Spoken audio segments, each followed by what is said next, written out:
Hello guys, this is Swati. आज मैं बात करने वाली हूँ आपसे एक ऐसी हॉरर सीरीज़ के बारे में जिसके 3 एपिसोड्स अभी आए हैं, 5 आने बाकी हैं। लेकिन इसे देखने के बाद मैं काफ़ी एक्साइटेड हूँ और आपसे इस चीज़ के बारे में शेयर करना चाहती हूँ। इसमें आपको विच क्राफ्ट, फोकलॉर्स में जो मिस्टीरियस कहानियाँ होती हैं वो, पोस्टमार्टम डिप्रेशन, फैमिली ट्रबल्स और जो पेरेंटहुड की प्रॉब्लम्स होती हैं उनको मिलाकर अमेलगमेट कर प्रेजेंट किया गया है।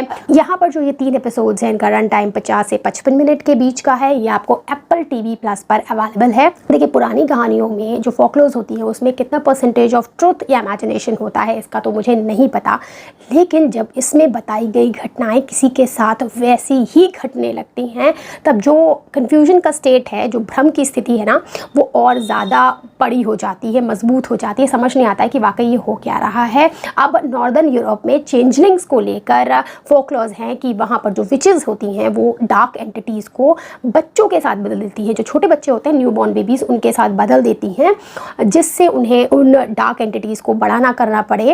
वो जो एंटिटीज़ हैं वो माँ का दिमाग ख़राब कर देती हैं, उसे मेंटली और फिज़िकली ड्रेन कर देती हैं। घर में लड़ाइयाँ बढ़ जाती हैं, घर एक तरीके से तहस नहस हो जाता है। अब इस सीरीज़ में भी इसी चेंजलिंग वाली फोकलॉर, जिसका नाम है चेंजलिंग, उसी फोकलॉर का बेस लेकर चला जा रहा है। स्टोरी अभी पहले 3 एपिसोड्स में स्लो ज़रूर है लेकिन इतनी ज़्यादा मिस्टीरियसली प्रेजेंट की गई है कि आप जुड़े रहेंगे। स्टार्टिंग तो बढ़िया एक रोमांटिक कहानी से होती है, एक जनरेशन की, फिर सेकेंड जनरेशन की, और बहुत ही हंकी डोरी सब लग रहा होता है। लेकिन जैसे जैसे स्थितियाँ बदलती हैं, सिचुएशन एकदम फ्लिप लेती है और आप ऑस्ट्रक हो जाते हैं कि आखिर ये हो क्या रहा है। तो मेरा एक्सपीरियंस क्या रहा इन 3 एपिसोड्स को लेकर आपसे शेयर करती हूँ और आप डिसाइड करेंगे कि आपको ये नई सीरीज़ शुरू करनी चाहिए या नहीं करनी चाहिए। इससे पहले अगर आपने आए हैं देन प्लीज़ सब्सक्राइब। सो बाद सीरीज़ द चेंजलिंग, अगर हम स्टोरी की बात करते हैं तो अपोलो पहली नज़र में एमा को पसंद करने लगता है। वो उसे बार बार प्रपोज करता रहता है, लेकिन एमा जो कि एक लाइब्रेरी में काम करती है, उसके ड्रीम्स अलग हैं। वो पूरी दुनिया ट्रैवल करना चाहती है और उसे बार बार मना करती रहती है। लेकिन अपोलो इतना ज़्यादा परसिस्टेंट होता है और एमा भी मन ही मन उसे पसंद करती है कि फाइनली मान जाती है। शादी के पहले एमा घूमने जाती है अकेले वेकेशन के लिए और वहाँ पर उसे एक बूढ़ी औरत मिलती है नदी के किनारे बैठी हुई। उसका अपीयरेंस बहुत ही मिस्टीरियस है, आप उसे विच वाला अपीयरेंस कह सकते हैं, कुछ बताया नहीं गया है। उसे वो लाल धागा पहनाती है, यानी एमा को, वो ओल्ड लेडी, और कहती है इस धागे को कभी काटना नहीं, तुम 3 विशेस मांग सकती हो। अब ये तो नहीं दिखाया गया है कि एमा ने विशेस मांगी या नहीं मांगी, सिम्बॉलिकली आगे दिखाया जाए तो नहीं पता मुझे, लेकिन एमा वापस आ जाती है। अब नई जनरेशन है, अंधविश्वास समझती है, इन चीज़ों को मानती नहीं है, और अपोलो धागा काट देता है। फिर इनकी शादी होती है और फिर जो कुछ होने लगता है इनके जीवन में उसे आप भ्रम कह सकते हैं। कहानी बहुत अच्छी तरीके से पिरोई गई है। इवन जो एमा है इसकी मदर साइड का भी एंगल आता है, अपोलो की मदर साइड का भी एंगल आता है, और ये अफ्रीकन पर्सन दिखाए गए हैं जिससे इनके जो ट्रांसजेनरेशनल ट्रॉमा है अलग अलग तरीके से वो कैरी फॉरवर्ड हो रहा है। एक तरफ की फैमिली हिस्ट्री में डिप्रेशन है, दूसरी तरफ की फैमिली हिस्ट्री में अबैंडनमेंट है, यानी किसी न किसी तरीके से ये ट्रॉमा को फेस करते हुए चीज़ों को टैकल कर रहे हैं। अब क्या कुछ इनकी लाइफ में होगा ये आपके रोंगटे खड़े कर देगा पहले ही 3 एपिसोड में। अब कुछ पॉजिटिव्स और नेगेटिव्स की बात करते हैं इस सीरीज़ के। जो पहला पॉजिटिव है वो ये है कि विचक्राफ्ट और पोस्टमार्टम डिप्रेशन को अमालगमेट कर दिखाने की कोशिश की जा रही है, और पहले 3 एपिसोड में इस तरीके का ऑरा बना दिया गया है कि आप बिल्कुल नहीं समझ पाएंगे कि कहानी आगे 5 एपिसोड्स में क्या मोड़ लेने वाली है। एग्जैक्ट आप फॉर श्योर नहीं हो सकते हैं। ये मिस्ट्री मेरे लिए पहले 3 एपिसोड की सफिशेंट है कि मैं आगे 5 एपिसोड्स का वेट करूँ।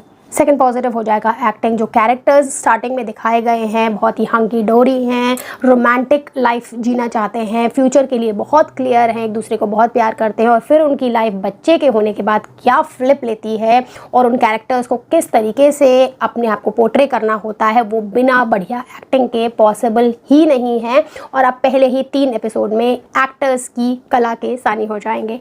Third positive will be a good cinematography paired with बढ़िया म्यूजिक। जैसे जैसे इमोशंस चेंज हो रहे हैं वैसे वैसे सिनेरियोस चेंज किए जा रहे हैं, और उस सिनेरियो को कॉम्प्लीमेंट करता हुआ म्यूज़िक आपको पीछे से सुनाई देता है जो एक तरीके से सब चीज़ों को एलिवेट कर देता है। और ये चीज़ काफ़ी कम सीरीज़ में, रिसेंट टाइम्स में तो बहुत सारी सीरीज़ में देखने को नहीं मिलती है। हाँ, यहाँ पर आपको ज़रूर मिलने वाली है। और हॉरर सीरीज़ के लिए या फिर जो मिस्टीरियस सीरीज़ होती हैं उनके लिए ये चीज़ बहुत इंपॉर्टेंट होती है, तो that is a good thing. Fourth positive will भी यहाँ जो मैसेज देने की कोशिश की जा रही है पोस्टमार्टम पोस्टमार्टम डिप्रेशन कोई नई बीमारी नहीं है, ये पुराने टाइम से एग्जिस्ट करती है, बस तब ये फोकलॉज में एक इविल एंटिटी की तरह पोर्ट्रे की जाती थी। अभी ये हम साइकोलॉजी के थ्रू, साइंस के थ्रू, केमिकल फ्लक्चुएशन जो दिमाग में हो जाते हैं प्रेगनेंसी के बाद, उस तरीके से समझते हैं। तो बहुत ही अच्छी तरीके से यहाँ पर इस चीज़ को पोर्ट्रे करने की कोशिश की गई है। मोड़ेंगे किधर ये टोटली मेकर्स पे डिपेंड करता है, बट मुझे हार्ट जो सीरीज़ का है वो पसंद आ रहा है, जिसकी वजह से मैं आगे के एपिसोड्स देखूंगी। अगर हम ड्रॉबैक्स की बात करते हैं तो जो पहला नेगेटिव हो जाएगा, सीरीज़ स्लो तो है, और किसी भी हॉरर या मिस्टीरियस सीरीज़ के लिए स्लो होना बहुत अच्छी बात नहीं है, कॉज इंसान डिस्कनेक्ट होने लगता है, दूर होकर उसे जो हॉरर फैक्टर है वो कम नज़र आने लगता है। लेकिन यहाँ पर हर एपिसोड के बाद जिस तरीके से क्लिफ हैंगर रखा गया है वो आपको कनेक्टेड रखेगा। थर्ड एपिसोड का जो क्लाइमेक्स है वो भी ऐसा है कि इतना सफिशेंट है कि आगे एपिसोड्स के लिए आप बैठे रहें, इंतज़ार करें। Then second negative will be non chronological way में कहानी दिखाई गई है, जो एक तरीका होता है दिखाने का, मेकर के ऊपर डिपेंड करता है, लेकिन कुछ लोगों को वो डॉट्स कनेक्ट करने में दिक्कत होगी, कॉज थोड़ा दिमाग लगाना पड़ रहा था कि आखिर अब ये हम किसकी कहानी देख रहे हैं। 2-3 कहानियाँ इधर उधर चला रहे थे, पेरेंट्स की और उनके बच्चों की, तो वो शायद किसी को अच्छा ना लगे, लेकिन मेरे हिसाब से वो मिस्ट्री फैक्टर और ज़्यादा बढ़ा रहा था। अगर रेटिंग की बात करूँ इन 3 एपिसोड्स के बेसिस पर, तो मैं इसे दूंगी 8 आउट ऑफ 10। सब कुछ डिपेंड करता है कि ये किस तरफ ले जाएंगे, एंडिंग कैसी देंगे, तो अभी बहुत कुछ देखना बाकी है इस सीरीज़ में। बाकी इसमें अडल्ट सीन्स आपको मिलेंगे, गोर वायलेंस भी है इसमें काफ़ी ज़्यादा, और प्रोफैनिटी भी है, तो बच्चों के लिए तो बिल्कुल नहीं है, टीनेजर्स के लिए भी नहीं सही रहेगी, only for the grown ups. So do watch this, mystery बढ़िया है इसमें।